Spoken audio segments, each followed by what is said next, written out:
Olá, pessoal! Estamos em mais um Conexão SM aqui no JDU Notícias. Estou aqui novamente com uma amiga que eu gosto muito, que é psicóloga, que é psicanalista, que é professora, que é referência nessa área de saúde mental aqui do nosso estado e da nossa capital, Maria Auxiliadora Marques. Oi. Mais uma vez aqui, com muito prazer. Falar sobre os temas da mente é algo extremamente intrigante e excitante. Nós somos suspeitas, né? Mas as pessoas cada vez mais, eu acredito que você que está aqui com a gente, também tem se interessado. As pessoas querem viver melhor, querem qualidade de vida. E eu sempre falo, gente, em todos os podcasts, nada melhor do que o autoconhecimento e as reflexões para nos trazer qualidade de vida. As pessoas buscam muitas coisas, mas elas nem sabem o que elas buscam. E são essas dúvidas que fazem com que a pessoa fique muitas vezes paralisada, estagnada, sem sair do lugar. Hoje a gente vai aproveitar para falar de assuntos diversos, atrelados também a dúvidas que,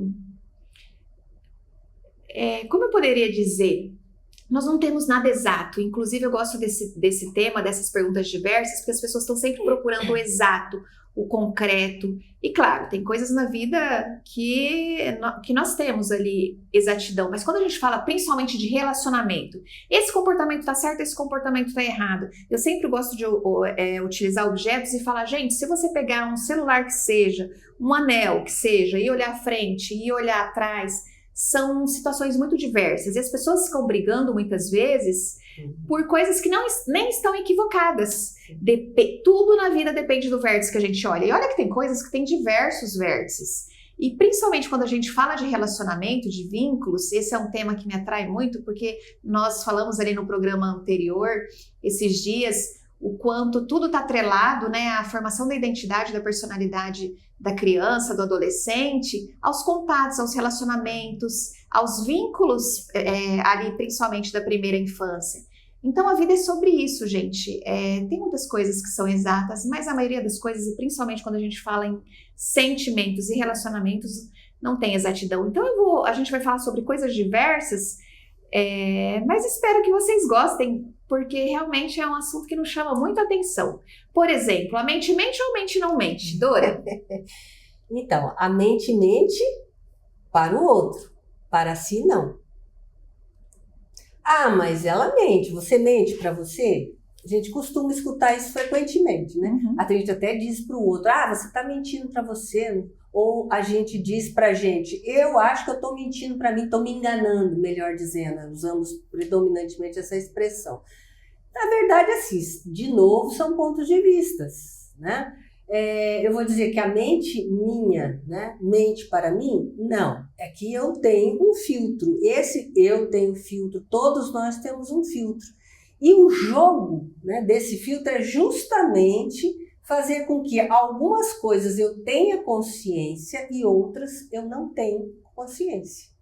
Faz parte de mim, sou eu, são desejos meus, mas não veio para a consciência. Está inconsciente. Daí o que você falou, a importância do autoconhecimento. Será que a gente se conhece? Eu vou dizer para vocês, às vezes a gente conversa com pessoas que não estão em psicoterapia, estão em outros ambientes, e a gente vê que as pessoas, de modo geral, não sabem nada sobre como a nossa mente trabalha, como a nossa mente funciona. Muitas pessoas não gostam desse termo, mas eu acho ótimo, funciona. Ela funciona no seguinte sentido, nós temos padrões e esses padrões fazem parte desses padrões, inclusive a relação com o outro em relação ao filtro. Mais uma curiosidade, quem percebe sobre a minha pessoa é o outro, não sou eu. Não me interessa. Por quê? Porque está tudo em mim.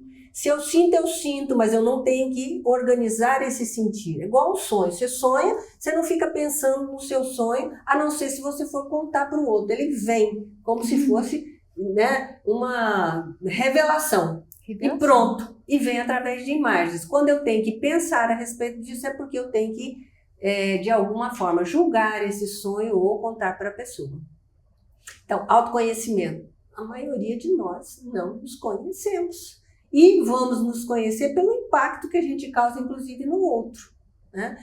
A pessoa pode gostar ou não gostar, mas o fato é que eu tenho uma reação interna que não sabe o que, e eu reajo e expresso esse meu jeito, eu emano a minha personalidade no vínculo com o outro. Sem o vínculo com o outro, não tem como emanar a minha personalidade, porque está tudo em mim. Então, nós não mentimos para nós, apesar da gente não ter consciência de muitas questões nossas. Eu tento falar de uma forma mais simples, eu falo, gente, o consciente mente, o inconsciente não mente. Então é como se a capa mentisse. É que tecnicamente é algo mais profundo a gente falar assim, mas é isso, aquilo que a gente não consegue ver, nós nos enganamos com certeza. Então tem uma parte nossa que muitas vezes, quando não é possível entrar em contato com aqueles sentimentos, é como se ela mentisse, ela escondesse. Mas se todas as pessoas forem se conhecendo, aí sim, cada vez mais ela vai acessar a verdade. Então é algo complexo, né? Então dá para dizer que mente ou que não mente? Dá para dizer, se a gente for olhar na etimologia da palavra, mente, esconde, não consegue entrar em contato. Então, talvez até quem fala que mente está certo, quem fala que o inconsciente não mente, né? A profundidade não mente, né, Dor? Não mente, só que ela se apresenta na consciência através do que a gente vai chamar de representações, de algo que venha para a consciência, que tem ligação com algo que está ali no inconsciente, que é o esperado, porque nós temos que ter os filtros, só que às vezes esses filtros também eles são intensos e aparecem em rede de tal maneira que não nos protege, que nos prejudica. E nesse caso o autoconhecimento vai ampliar essa nossa capacidade, mudando um pouco esses filtros. E aí a gente vai saber um pouco mais sobre a gente. Então, quando a gente mente para o outro, a gente está mentindo para a gente? O que você acha? Está mentindo para o outro, para a gente, para ambos. Exatamente. Então, assim, eu estou mentindo para você. Se eu minto para você, estou mentindo para mim? Conscientemente, eu estou mentindo para você. Se eu minto para você, eu estou mentindo para mim? Parece que sim. Aí vai dizer, não é possível, porque você sabe que isso que você está contando para Silmara é uma mentira. Sim, só que, por incrível que pareça, por que eu vou mentir para ela? Simplesmente porque eu quero enganar a minha consciência. Olha só, então eu tenho um aspecto inconsciente, eu tenho um aspecto consciente e eu tenho a minha relação com o outro. E quando eu minto de forma consciente para o outro, de algum jeito parece que isso tem um efeito importante para mim também. Eu me sinto melhor. Por quê? Porque eu enganei ele. Se eu o enganei, significa que eu tenho um potencial interno onde aquilo que eu estou carregando como verdade, né, nesse momento vai ser carregado como uma mentira, porque eu convenci ela. Olha a nossa mente como é que é. Intrigante e excitante. É muito interessante, né, a gente pensar nesses movimentos. Por que a gente se relaciona? Primeiro, é uma necessidade ao longo dos anos, né, de viver junto com o outro para nossa sobrevivência física, para nossa sobrevivência. Né? Não se questiona isso. Então, nós precisamos do outro. Só que, psicologicamente, a gente também precisa nesse sentido.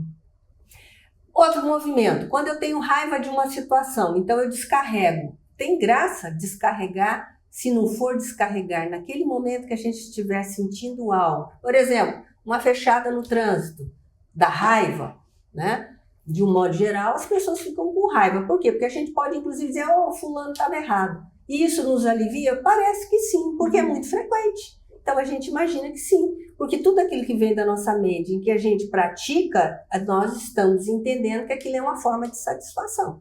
Sempre vai ser. Mesmo que seja às avessas, como essa história da mentira. Sabe uma coisa que é interessante a gente falar, né? Eu falo que enquanto humanos, todos nós somos animais com a possibilidade de reflexão. Essa é outra frase que eu repito muito. Com a possibilidade, porque cada vez mais a gente vê os adultos utilizando menos essa possibilidade. Gente, refletir não é fácil. Eu falo que quando a gente começa a refletir muito, a gente precisa se responsabilizar pelo que a gente sente, pelo que a gente fala, pelo que a gente faz, como a gente age, como a gente reage. Então, por isso, cada vez mais nós observamos muitas pessoas não refletirem muito. Aí vai um movimento repetitivo do lado das crianças até os 9 anos. É só repetição, comportamento mecânico, automatizado. Eu gosto de falar uma coisa, E tem uma frase que eu aprendi, que eu não sei de quem é, se você souber, que quem tem raiva é cachorro, nós seres humanos temos ódio mesmo. Essa frase é boa. Gente, eu queria falar sobre isso, Dora. Por que as pessoas têm tanta aversão a dizerem que sente ódio? Isso é algo tão comum, é inerente aos seres humanos, porque enquanto humanos somos animais. Pois é, só que nós não gostamos de sermos, de um modo geral, comparados a animais, porque parece que isso nos dá uma sensação de inferioridade. Mas sim, nós temos um funcionamento que a gente vai chamar de primitivo, que é um funcionamento que corresponde ao funcionamento de um animal. No sentido de quê? Das nossas necessidades básicas, fome, sede, sono e também, né, a perpetuação da espécie, que seria a vinculação sexual, né, a reprodução, no caso aí a reprodução humana. Mas veja vocês, quando essa frase maravilhosa aí, né? Quem sente raiva é cachorro. Nós sentimos ódio, como se fosse assim, alguma coisa assim. Por que a gente precisa criar essa frase maravilhosa e dizer não é ódio? Por quê? Porque a gente quer ser aquela pessoa que vai expressar algo de forma especial. É ódio. E não é qualquer ódio, tem que falar assim, ódio. Isso tudo é uma gratificação. E por que é assim? Porque nós entendemos também da necessidade da gente preservar as nossas relações. Imagine só se todas as vezes que eu tiver raiva de alguém ou ódio, e eu vou partir para cima dessa pessoa, porque também faz parte dos nossos instintos básicos a agressividade e o sexo, né, que é a reprodução. A agressividade é uma forma de enfrentamento daquilo que é uma adversidade no ambiente. Então imagine só se eu partir para cima de você com agressividade. Como que a nossa condição civilizatória iria permanecer ao longo dos anos? Então, a agressividade não é bem-vinda para a nossa cultura, para a nossa sobrevivência. E eu digo sobrevivência civilizatória exatamente. Nós vivemos correndo aí com um desejo de que ninguém exploda aí uma bomba atômica por conta do quê? Porque o ser humano tem esse desejo de ser agressivo hoje, travestido, vamos dizer assim, do desejo de domínio, não é? Então, na nossa natureza, a natureza humana, ela não é bem-vinda por conta disso. Se a gente seguisse só essa natureza, nós não teríamos a sobrevivência que a gente tem até hoje. Então, por isso, né, nós não gostamos de expressar, nós não gostamos que o outro observe a gente expressando a nossa agressividade. Então, raiva, ódio faz parte da nossa agressividade, sim. Como também o medo, né? Como também o amor, como a tristeza, a alegria e todas as emoções que a gente tem um potencial para expressar, né? Mas, evidentemente, principalmente a questão agressiva é algo que nós não suportamos em função dessa característica de sobrevivência da nossa espécie, né? Da autoconservação individual e da perpetuação da espécie. Então, por isso, a gente evita. Evita, foge, nega. Evita, foge, nega. Tudo são artimanhas, como mentir para você, como escolher a palavra ódio e expressar isso com toda a vontade do mundo, nos alivia em relação ao quê? A nossa agressividade, ao nosso desejo de sobreviver, né, de sobrepujar o outro, de submeter o outro, que é a nossa condição inicial como homem das cavernas. Homem das cavernas que somos. Sim. Como é difícil olhar com amor para isso, né? Eu falo que quando a gente olha para a fisiologia, para o nosso funcionamento, fica mais fácil, assim. Sim. Mas cada vez mais as pessoas têm a tendência a esconder, camuflar, velar o que sente, a verdade, o que é, como é. Gente, nós precisamos tentar retomar para as nossas origens, até para reencontrar o amor. Se a gente nega o nosso funcionamento, tá com raiva e diz que não tá com raiva, a pessoa tá negando como ela é. Para que ela consiga ser uma pessoa diferente, primeiro ela vai ter que olhar com amor. Olha, essas situações me geram muito raiva, ou me geram ódio. Por que estão me gerando? Se você ali atrás corta, fala, não estou sentindo nada, você está perdendo a oportunidade de evoluir, de se conhecer, de crescer. Porque não tem problema, nós podemos mudar isso, e até isso a gente fala de epigenética. Todos nós podemos escolher diversos caminhos. E todas as vezes que nós nos percebemos e nos aceitamos, a gente inicia o processo na mudança, né, Dora? Sabe, a gente estava falando de relacionamento, todos nós somos interdependentes, gente, eu gosto dessa palavra. ninguém completa ninguém, mas realmente nós somos interdependentes. Uma coisa de curiosidade que eu gosto de falar muito, que é muito comum nos casais, mas acontece em muitas situações, claro. Eu queria que você falasse um pouquinho o que é a projeção. Tá. Bom, lembra que eu falei para vocês que a gente tem uma necessidade de compartilhar aquilo que a gente vivencia com o outro, daí as fofocas, daí o desejo de contar coisas, o desejo de se comunicar, de expressar alguma coisa que a gente esteja sentindo. Por conta de quê? Nós somos seres que fomos além das necessidades ditas básicas e entramos num ciclo de necessidades que vão além de comer, de dormir e de procriar, né? Nós desejamos e temos necessidades sociais. E eu perdi aqui o raciocínio da sua pergunta. Não, que a gente estava falando de relacionamentos, de projeção. De projeção. Então, veja, nós precisamos do outro. Teoricamente, a gente vai lidar assim. Por conta do quê? A criança pequena, ela começa um processo relacional com a mãe, onde ela vai associar aquilo que existe no ambiente como algo pertencendo a ela, que vem através daquilo que a mãe ou qualquer pessoa que esteja no lugar de cuidador, transmite a ela. Então ela estabelece, ao mesmo tempo que ela mama no peito e recebe um alimento, ela também associa esse alimento à figura da mãe, ou à figura de um ambiente bom, porque ela se sente bem, se sente tranquila, porque ela sente tranquilidade depois que mama, e esse comportamento interno dela passa a se reverberar e ela tem como memória. Essa memória passa a ser ampliada para situações onde ela sinta esse conforto. Então, nesse processo ali, a criança se vincula à mãe. Então, é o que a gente vai chamar de vínculo relacional. Então, é indiscutível que todos nós busquemos o vínculo, a relação com o outro. Mas, por incrível que pareça, a criança, à medida que ela vai crescendo, ela começa um processo um pouco diferenciado. Por exemplo, existe um processo que a gente vai chamar assim, o eu, né, e o não eu, que resulta lá mais para frente, em termos de desenvolvimento, no que a gente vai chamar de identidade, que predominantemente vai se sobressair na adolescência.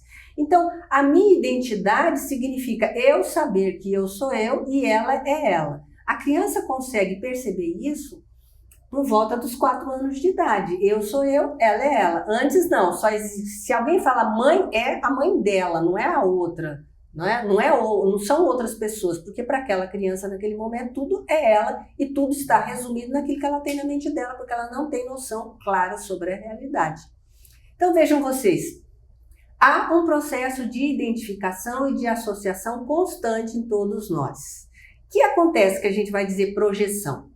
Primeiro, vamos lembrar de uma coisa. Quando acontece alguma coisa com uma outra pessoa, nós sabemos o que acontece com ela. Por exemplo, ela está com uma feição, né, que me indica que ela está com dor. Eu vou entender que ela está com dor, porque eu já vivenciei a dor, e eu consigo identificar nela. Então, esse processo, seja para dor, seja para o frio, o comportamento, né, físico que vai expressar, seja a raiva, quando você também expressa, tudo isso se chama o quê? Identificação.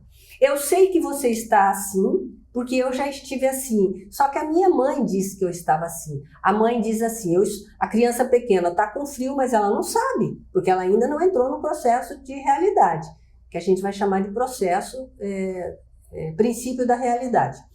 Então, ela não percebe, mas a mãe coloca uma coberta sobre ela e diz que ela estava com frio e precisa colocar a coberta ou o casaco. E aí a criança tem uma reação em relação a isso e ela se sente confortável.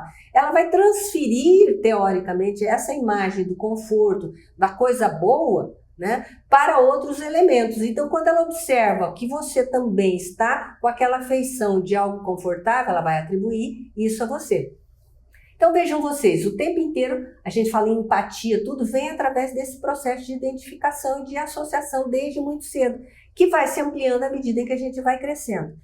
A projeção é um aspecto da nossa identificação com o outro. Nós atribuímos, vejam vocês, pensamentos, sentimentos ao outro, ok? Baseado nisso que eu acabei de dizer. Então eu posso dizer assim, a Silmara hoje está alegre. É o que a gente vai chamar de projeção. Eu, evidentemente, estou me pautando de forma consciente, porque eu estou dizendo, ô Silmara, hoje você está alegre, está de bem com a vida, ainda complemento. Por conta da sua feição, por conta do seu comportamento, do seu desenvolvimento físico, daquilo que você fala.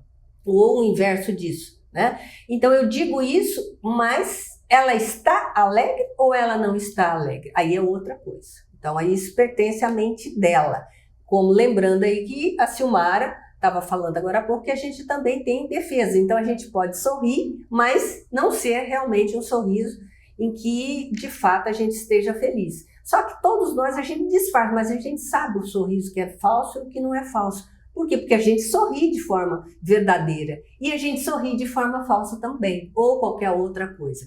Então, nesse sentido, existem alguns movimentos por conta da nossa agressividade, por conta de desconfortos internos, que é baseado nisso tudo que eu estou dizendo para vocês, e que faz parte dessa vicissitude maior da mente, em que eu atribuo ao outro algo que eu imagino que seja do outro, mas que no fundo é meu. Então eu posso dizer, nossa, que alegria que está a Silmara hoje, e pode ser que ela esteja alegre, pode ser que não, pode ser que isso não tenha nada a ver com esse momento que ela esteja vivendo, mas tem a ver claramente com alguma coisa da minha mente. Outra pessoa chega aqui ao mesmo tempo e não observa isso que eu observei. Isso nos dá a certeza de que eu acho que você está alegre, o outro pode achar que você está triste. E como está a Silmara? Não é uma verdade. A Silmara está do jeito da Silmara. Então mostra o quê? Que ela tem a mente dela, eu tenho a minha e a outra pessoa tem a mente dela também. Cada um com a sua. Significa então que nós atribuímos ao outro algo que a gente pensa que é do outro, mas que no final das contas é nosso, mas é negado. E por que é negado? Pode ser alegria, pode ser qualquer sentimento. Por conta de quê? Daquele truque que nós temos na nossa mente, que é simplesmente mentir para o outro achando que a gente vai mentir para a gente, mas a gente mente para a gente sim, quando a gente mente para o outro. Funciona de algum jeito que a gente constata isso através do que a gente escuta dos pacientes, das pessoas de modo geral. Então, a projeção significa eu não suporto determinadas coisas, sentimentos em mim, desejos na minha mente, não tenho consciência disso, transmito e digo que é do outro, o outro que está pensando, o outro que está sentindo aquilo, negando, portanto, que eu é que estou imaginando isso e estou colocando, entre aspas, no outro um sentimento que é meu. Tem que negar para funcionar. Se você não negou, não é projeção. É mais ou menos isso. E é muito interessante que normalmente as pessoas utilizam, que é muito comum, né? Fala que o outro tá com raiva. As coisas boas, a projeção aparece, fica muito menos nítida, mas os comportamentos ruins, principalmente dos companheiros que eu tava falando, é muito comum. Então, assim, ele tá fazendo isso, mas a pessoa tá fazendo o quê? São inúmeros casos, né? Então, quando uma pessoa... Você me fez lembrar, interrompendo você aí, que muitos casais, né? E eu digo casais e digo também em relação de crianças com os pais, existe uma expectativa meio que viciada, que é o padrão, que é, eu chego, eu já sei como que a Silmara é. Eu digo assim, porque eu conheço ela há alguns anos, então eu já sei como ela é. E ela sabe como eu sou. Nós estamos numa ilusão aparente, mas funciona muito bem. E é assim, é normal. Então, eu sei de você e você sabe de mim. Eu tenho uma expectativa de que você responda a mim de uma determinada forma e você tem uma expectativa de que eu responda a você de determinada forma. E, evidentemente, quando nós estamos de alguma forma incomodados com alguma coisa nossa, nós atribuímos ao outro. E aí a gente imagina, por exemplo, a Silmara hoje não está muito bem, ela está me olhando meio assim, eu vou criando coisas que têm a ver com o que eu esteja sentindo e não com o que está acontecendo de fato. Então, e nós buscamos aquela resposta. Quando é filho, ele já sabe, chegou perto da mãe, chegou perto do pai, ele já sabe o que vem, principalmente criança. E a mãe, o pai, olham para aquela criança já numa expectativa. Isso é péssimo. Por que é péssimo? Porque impede que exista um movimento que possa se renovar. Evidentemente, eu sei quem é ela sabe quem sou eu, a estabilidade da personalidade sempre vai existir, só que existe também um movimento diferente, que é o movimento individual daquela situação. Acontece que essa que eu estou comentando, ela tem a ver muito mais com questões do passado do que questões do presente imediato, que é o que mais importa na nossa mente, mas que, evidentemente, é deixado de lado, seja em detrimento ao passado ou ao futuro. Então, gente, é por isso que eu falo que a comunicação é a principal responsável ou pelas alegrias ou pelas dificuldades dos relacionamentos. Vocês têm dúvida? Pergunte, não tente adivinhar. Relacionamento não é para ser matéria de adivinhação, é para ser matéria de comunicação, diálogo. Eu falo que a massa da humanidade está sempre fazendo monólogo, cada um falando de si e tentam conversar. Gente, conversa, casal, relacionamento, qualquer vínculo é diálogo, é olhar para o outro, é perguntar para o outro na dúvida, não imagine, pergunte. É aquela coisa, né? Quanto mais João fala sobre Pedro, mais sobre Pedro, independente do nome, quanto mais João fala sobre Pedro, mais eu sei sobre João. Então, olhe para você e não tente adivinhar. Conversar é muito diferente de adivinhar. A maioria dos casais, dos relacionamentos no geral, as brigas acontecem por projeção, jogar para o outro aquilo que é seu. Esse é um tema que nós também gostamos muito, tudo atrelado à saúde mental nós gostamos muito. E eu quero agradecer novamente a presença da Dora aqui. Por enquanto eu vou dar uma parada no podcast, iremos reorganizar, correrias da vida, mas espero aí que a gente consiga voltar num novo formato, numa nova organização, porque, gente, saúde mental é vida. Eu falo que não é à toa que a cabeça tá aqui e o resto do corpo, porque é isso, o cérebro tá aqui, o autoconhecimento ele nos salva, ele nos liberta, ele nos traz paz. Como eu sempre falo, né? Então, o amor é imprescindível, é importante, mas até para que exista um relacionamento saudável, você com você mesmo, porque tudo parte de dentro para fora e por nós, para daí poder ir para os nossos amores, tudo começa com você. E para que comece bem, você precisa se conhecer. Então, hoje a gente fez aí um misto de perguntas aleatórias, mas são dúvidas que eu espero que em outro momento a gente retome. Como eu falei, vou dar um tempo por organizações da vida, né? Correrias e a vida é assim mesmo. A gente para, recomeça e tá tudo certo. Foi um prazer estar aqui com vocês todo esse tempo. Uma alegria poder dividir isso de conhecimento. Eu falo que quando a gente gosta de ensinar, de aprender, isso é maravilhoso. E eu realmente gostei muito de estar aqui com vocês. Espero que faça sentido. Tudo de bom para vocês e muito obrigada mais uma vez, Dora. Obrigada, um beijo. Beijo para todo mundo, gente. Fiquem com Deus. Autoconhecimento, paz e liberdade é o que eu desejo para todos vocês. E amor. td1noticias.com. A notícia no seu celular.